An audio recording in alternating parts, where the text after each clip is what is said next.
가운데 행복하게 살기를 원치 않는 사람은 없습니다. 우리 누구나 행복하게 살기를 원합니다. 또 기쁘게 살기를 원합니다. 본능적인 것이겠지만 성경의 가르침으로 다르지 않습니다. 성경은 기뻐하며 행복하게 살라고 말씀합니다. 그러니 아무것도 염려하지 말고 힘들면 감사하며 기도하라고 말씀합니다. 그렇게 하면 모든 것이 협력하여 선을 이룰 것이다. 이렇게 약속해 주십니다. 지극히 당연한 말씀입니다. 우리도 그렇게 살기를 원하고 그렇게 살기 위해 나름대로 부단히 노력하고 있습니다. 행복이라고 하는 표대를 세워놓고 그 표대를 향하여 달려가고 있는 것입니다. 그런데 그 표대를 향하여 달려가는 인생길에 항상 기쁘고 즐거운 일만 있는 것이 아니다라는 그 현실이 문제입니다. 현실의 삶 속에서는 염려와 근심과 걱정이 나를 떠나지 않고 있다는 사실입니다. 좀 더 구체적으로 표현하면 기쁨과 슬픔이 내 안에서 함께 공존하고 웃음과 울음이 내 안에서 동거하고 있다는 겁니다. 비록 원하는 바는 아니지만 이처럼 우리 인생에는 염려와 근심과 걱정이 없을 수가 없습니다. 하지만 대부분의 우리가 하는 염려와 근심과 걱정은 사실은 우리가 극복해야 할 대상입니다. 신앙 안에서 싸워 이겨야 할 대상입니다. 현실적으로도 우리가 염려하고 근심하고 걱정한다고 해서 달라지거나 나아지는 일은 거의 없기 때문입니다. 오히려 그런 염려와 근심과 걱정은 우리를 아프게 하고 우리를 퇴보시킬 뿐입니다. 그런데 오늘 본문에 보면 근심에도 두 가지 종류가 있다고 말씀합니다. 우리가 극복해야 할 대상으로서의 그런 근심만 있는 것이 아니라 우리가 마땅히 해야 할 근심이 있다는 것입니다. 정확히 말하면 세상이 주는 무익한 근심이 있고 하나님께서 주시는 유익한 근심도 있다는 것입니다. 어떤 것이 세상이 주는 무익한 근심이고 어떤 것이 하나님께서 주신 유익한 근심이 되겠습니다. 오늘 본문 내용 속에서 그 답을 찾아보려고 합니다. 오늘 본문은 이렇게 시작합니다. 그러므로 내가 편지로 너희를 근심하게 하는 것을 후회하였으나 지금은 후회하지 아니함은 그 편지가 너희로 잠시만 근심하게 한 줄을 알미라. 이렇게 8절에서 말씀합니다. 저희 말씀의 배경은 이렇습니다. 사도 바울이 고린도 교회에 편지를 한 장 써서 보냈습니다. 제자인 디도에게 편지를 주어서 고린도 교회에 보냈습니다. 그 내용에 대해서는 언급하지 않았지만 짐작컨대 고린도 교회 안에 사도 바울을 시기하고 모함하고 사도 바울의 사도성을 의심하는 사람들이 있었던 것 같습니다.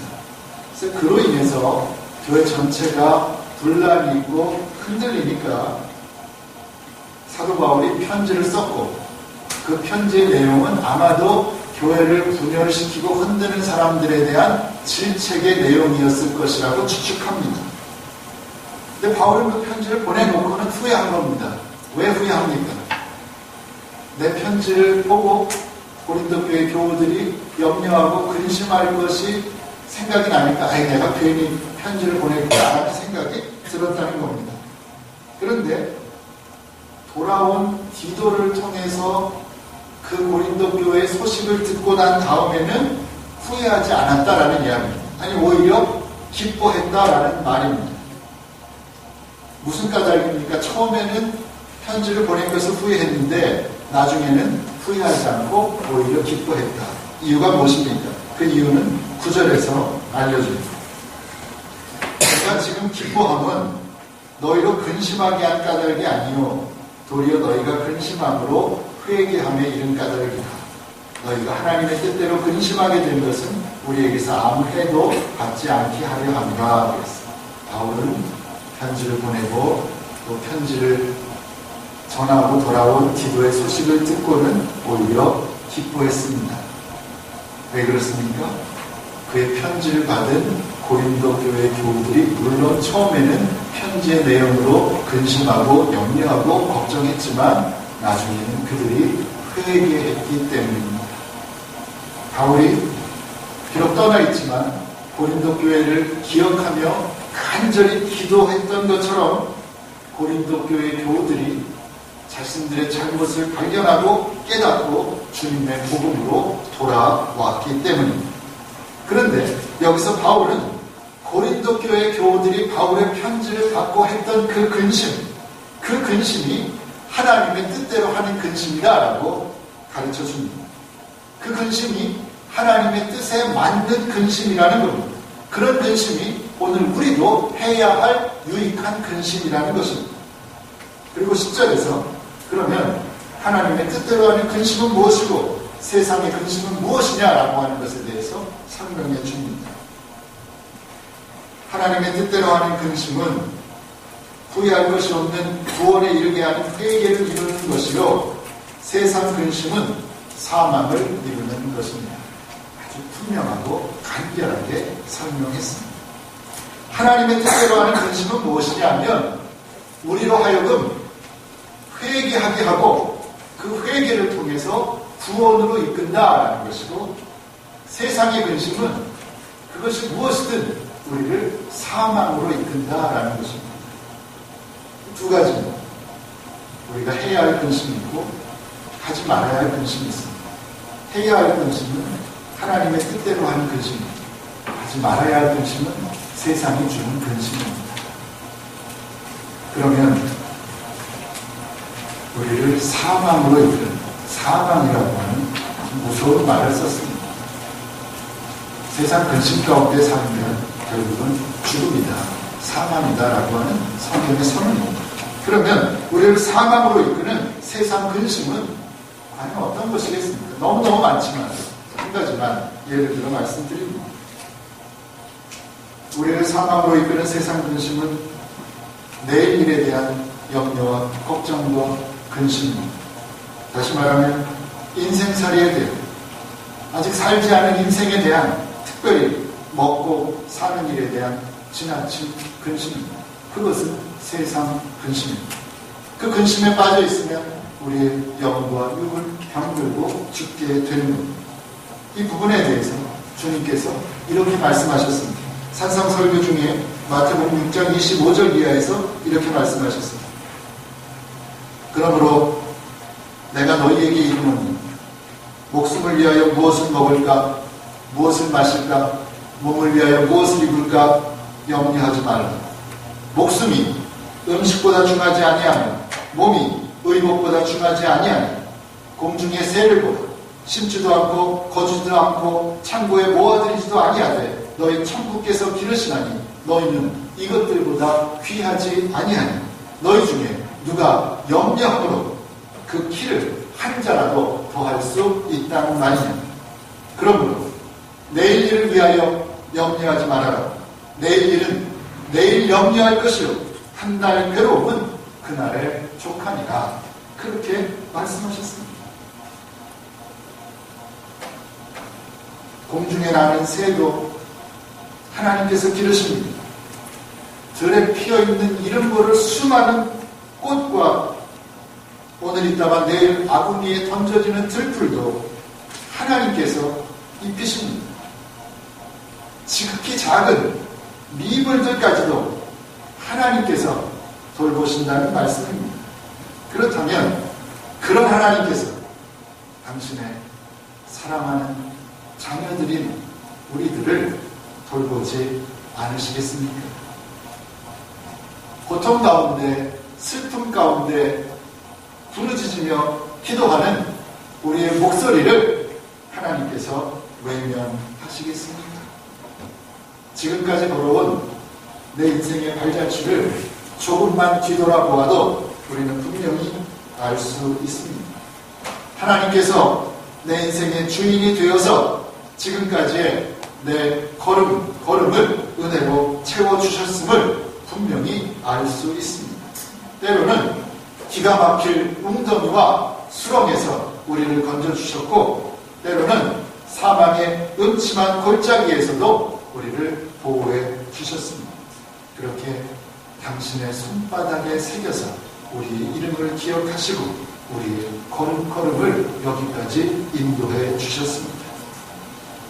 출애굽한 후 광야 40년의 긴 세월을 만나와 메추라기로 먹이시며 그들의 의복이 헤어지지 않고 그들이 발이 부르트지 않도록 인도하신 하나님께서 역시 광야와도 같은 인생길을 걸어가고 있는 우리들도 그렇게 인도해 주셨다는 말씀입니다. 그런 까닭에 주님은 내일 일을 염려하지 말라고 분명하게 말씀하고 계시는 것입니다. 지금까지 굶기지 아니하신 하나님께서 앞으로도 결코 굶기지 아니할 것이니 염려하지 말라는 것입니다. 그럴 시간이 있으면, 그럴 힘이 있으면, 그럴 여유가 있으면 믿음으로 기도하라는 것입니다. 이루어질 것을 믿고 먼저 감사의 기도를 드리라는 것입니다. 그것이 세상 근심 대신에 우리가 오늘 해야 할 일인 것입니다. 잠언의 저자는 이런 세상 근심의 폐해를 이렇게 지적했습니다. 마음의 즐거움은 얼굴을 빛나게 하여도 마음의 근심은 심령을 상하게 하느니라. 마음의 즐거움은 몸에 좋은 약이 되어도 심령의 근심은 뼈를 마르게 하느니라. 잠언 15장과 17절에서 말씀합니다. 마음의 근심은 심령을 상하게 하느니라. 심령의 근심은 뼈를 마르게 합니다. 세상 근심은 우리의 심령을 상하게 할 뿐 아니라 우리의 육신까지도 병들게 한다는 것입니다. 그런 까닭에 오늘 본문에서는 그런 세상 근심은 결국 우리를 사망에 이르게 한다고 선언하고 있는 것입니다. 우리가 연약한 인간인지라 육신의 정욕과 안목의 정욕과 이생의 자만이라는 유혹 앞에서 항상 흔들리며 살아갑니다. 하지만 그런 세상의 유혹은, 그리고 그 유혹으로 말미암는 근심은 우리가 싸워야 할 대상이지 결코 굴복할 대상이 아니라는 말씀입니다. 그런 세상 근심은 진정 무익한 것이며 우리의 몸과 마음과 영혼을 병들게 하고 결국에는 사망으로 이끌 것이기 때문입니다. 우리는 나를 지으신 하나님이 내 인생의 주인 되심을 믿고 고백하는 사람들입니다. 우리는 나를 지으신 하나님께서 내 삶을 처음부터 끝까지 책임지실 것이라는 사실을 굳게 믿는 사람들입니다. 그 믿음으로 정말로 무익한 세상 근심을, 나의 몸과 마음과 영혼을 해치는 세상 근심을 떨쳐버릴 수 있는 저와 여러분들 되시기를 바랍니다. 세상 근심, 무익한 근심입니다. 우리를 해치는 근심입니다. 그런가 하면 하나님의 뜻대로 하는 근심이 있습니다. 이것은 유익한 근심입니다. 하나님의 뜻 가운데 이루어지는 이 근심은 우리를 회개하게 하고 우리를 구원으로 이끄는 까닭에 정말로 유익한 근심입니다. 다른 말로 하면 우리를 살리는 근심입니다. 세상 근심은 우리를 죽이는 근심입니다. 하나님이 주시는 근심은 우리를 살리는 근심입니다. 어떤 근심입니까? 어떤 근심을 하며 살아가면 우리가 영적으로 육적으로 살게 되는 것입니까? 첫째는 나의 죄에 대한 근심입니다. 나의 죄의 문제를 놓고 하는 근심입니다. 우리 인간은 지극히 연약해서 범죄하기가 쉽습니다. 믿음의 조상이라고 하는 아브라함이 정말 입에 담기 부끄러운 그런 죄를 지속해서 저질렀습니다. 다윗처럼 하나님의 사랑과 은혜와 축복을 한 몸에 받았던 사람도 부끄러운 죄악들을 많이 범했습니다. 성경이 증언해 줍니다. 분명 우리는 그리스도 안에서 새 사람이 되었습니다. 우리 불쌍히 여기시고 하나님께서 당신의 보혈의 피로 우리를 구원해 주셨습니다. 그러나 그럼에도 불구하고 연약한 우리 안에 있는 그 죄성이라고 하는 것은 끊임없이 우리를 유혹하고 괴롭히고 있습니다. 그런 가운데 그렇기 때문에 위대한 사도 바울도 그 입에서 나오는 고백도 오호라 나는 곤고한 사람이로다 이 사망의 몸에서 누가 나를 건져내랴 라고 하는 근심과 탄식이었던 것을 우리가 기억합니다. 인간이 그런 존재인 까닭에 누구를 막론하고 내 안에 있는 죄성에 대해서 그리고 내가 범하고 살아가고 있는 죄에 대해서 슬퍼하고 근심해야 한다는 겁니다. 무엇을 먹을까 무엇을 입을까를 걱정할 것이 아니라 내 안에 왜 이렇게 큰 죄가 있는 것일까? 왜 나는 아직도 이 죄에서 벗어나지 못하는 것일까? 왜 나는 하루하루 죄를 범하고 사는 것일까? 라는 문제를 놓고 근심해야 한다는 겁니다. 무시하고 외면하고 살아서는 안 된다는 겁니다. 내 안에 있는 죄를 직시해야 합니다. 대면해야 합니다. 그리고 어떻게 해야 됩니까? 근심해야 합니다. 그러한 과정을 통해서 내가 죄인임을 고백하고 회개함으로 온전한 구원에 이를 수 있는 까닭에 그런 근심은 유익한 근심이라고 성경이 우리에게 가르쳐 주는 것입니다. 첫째가 나의 죄에 대한 근심입니다. 내 안에 있는 부끄러움, 내 안에 있는 죄성에 대해서 성찰하고 바라보고 항상 근심해야 합니다. 그리고 회개함으로 구원에 이르는 사람들이 되어야 할 것입니다. 두 번째는 나의 신앙생활에 대한 근심입니다. 내가 하나님의 말씀대로 살고 있는지를 놓고 항상 근심해야 한다는 겁니다. 지난주에 우리가 붙들어야 할 진리가 무엇인지를 생각해 보았습니다.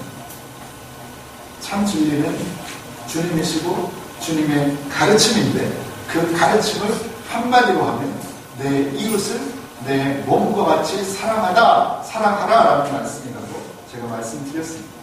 그렇다면 지금 우리는 내 이웃을 내 몸처럼 사랑하는 삶을 살고 있습니까? 이것을 놓고 근심해야 한다는 말씀입니다. 사도 바울은 로마서 12장에서 이웃사랑이 어떤 것인지에 대해서 아주 구체적으로 언급했습니다. 그는 서로 우애하고 존경하기를 서로 먼저 하라고 했습니다. 성도들의 쓸 것을 공급하고 손님 대접하기를 힘쓰라고 했습니다. 나를 핍박하는 사람이 있으면 저주하지 말고 오히려 축복하라고 했습니다. 즐거워하는 사람들과는 함께 즐거워하고 우는 사람들과는 함께 울으라고 했습니다. 아무에게도 악으로 악을 갚지 말고 모든 사람들 앞에서 선한 일을 도모하라고 했습니다. 할 수 있거든 모든 사람과 더불어 평화하라고 했습니다. 원수가 줄이거든 먹이고 원수가 목말라 하거든 마시게 하라고 했습니다. 그래서 어찌하든지 악에게 치지 말고 선으로 악을 이기는 삶을 살라고 했습니다. 그런데 오늘 우리가 어떤 모습으로 살고 있습니까? 우리 각자에게 주신 하나님의 그 명령을 기억하고 지켜 행하고 있습니다. 하나님의 말씀 앞에 비추어 본 내 모습은 어떻습니까? 내 생각은 어떻습니까? 내 마음은 어떻습니까? 괜찮습니까? 그런 문제를 놓고 깊이 고민하고 근심해야 한다는 것입니다. 그것이 그리스도인된 우리가 마땅히 해야 할 근심이라는 것입니다. 왜 그렇습니까? 그런 근심은 내게 유익이 되는 까닭입니다. 나를 살리는 까닭입니다. 내 삶의 모습을 하나님의 말씀 앞에 비추어 보고 성찰하고 근심하시기 바랍니다. 그래서 나를 구원에 이르게 하는 회개의 자리에까지 나아갈 수 있는 저와 여러분들 되시기를 바랍니다. 마지막으로 세 번째는 내가 하나님의 영광을 위해 살고 있는지 근심해야 할 것입니다. 효자는 자신의 부모를 위해서 끊임없이 선한 근심을 하며 살아갑니다. 어떻게 하면 나의 부모님을 편안히 모실 수 있을까? 어떻게 하면 내 부모님을 기쁘시게 해드릴 수 있을까? 그렇게 근심합니다. 우리 어떻습니까? 죽을 수밖에 없는 나를 구원하시고 당신의 자녀 삼아주신 하나님을 위해서 얼마나 근심하며 살아가고 있습니까? 마태복음 5장 16절에서 주님이 이렇게 말씀하셨습니다. 이같이 너희 빛을 사람 앞에 비추게 하여 너희 착한 행실을 보고 하늘에 계신 너희 아버지께 영광을 돌리게 하라. 우리를 향한 주님의 말씀입니다. 고린도서 10장 31절에 사도 바울은 이렇게 말씀합니다. 그런즉 너희가 먹든지 마시든지 무엇을 하든지 다 하나님의 영광을 위하여 하라. 우리를 향한 사도 바울의 간곡한 권면입니다. 하나님의 자녀로서 우리는 하나님께 영광 돌리는 삶을 살아야 합니다. 나의 착한 행실을 보고 선하게 살아가는 모습을 보고 주변에 있는 사람들이 하나님을 발견하고 하나님을 인정하고 하나님께 영광 돌리는 삶을 우리가 살아내야 합니다. 내가 하는 일이 무엇이든 그 일을 통해 하나님의 영광이 드러나야 한다는 말씀입니다. 그런데 지금 우리의 모습은 어떠합니까? 지금 나는 하나님께서 영광 받으실 만한 일을 하고 살고 있습니까?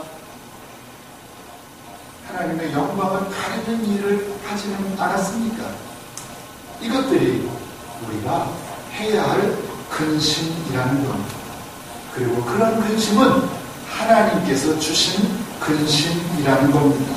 나를 돌아보게 하고 회개하게 하고 구원으로 이끄는 까닭입니다. 훨씬 더 많이 있겠지만 이처럼 나의 죄에 대한 근심, 나의 신앙생활에 대한 근심, 내가 하나님의 영광을 위하여 살고 있는지에 관한 근심 따위가 하나님의 뜻대로 하는 근심입니다. 삶의 성찰과 회개를 통해 구원으로 이끄는 진실로 유익한 근심이라는 것입니다. 오늘 우리는 어떤 근심을 하며 살아갑니까? 여러분 마음속에 근심이 있으시죠? 잘 들여다보시죠. 어떤 근심입니까? 하나님이 주신 근심입니까? 세상의 근심입니까? 유익한 근심입니까? 무익한 근심입니까? 하나님의 말씀인 성경은 하나님의 뜻대로 하는 근심은 우리를 구원으로 이끌고 세상 근심은 우리를 사망으로 이끈다고 엄숙하게 선언하고 있습니다. 그 말씀 앞에서 이제 우리는 어떻게 해야 합니까? 내 몸과 영혼을 망가뜨리고 나를 죽음으로 이끄는 세상 근심에 휩싸여서 살아갈 것입니까? 아니면 성찰과 회개를 통해 구원에 이르게 하는 유익한 근심을 하며 살아갈 것입니까? 우리 모두가 새로운 마음으로 결단하고 이제부터는 마땅히 해야 할 근심, 하나님의 뜻대로 하는 근심, 유익한 근심을 하며 살아가시기를 바랍니다. 그래서 정말 건강한 몸과 마음으로 성숙한 신앙인의 길을 걸어갈 수 있는 저와 여러분들 되시기를 간절히 소원합니다. 기도하겠습니다.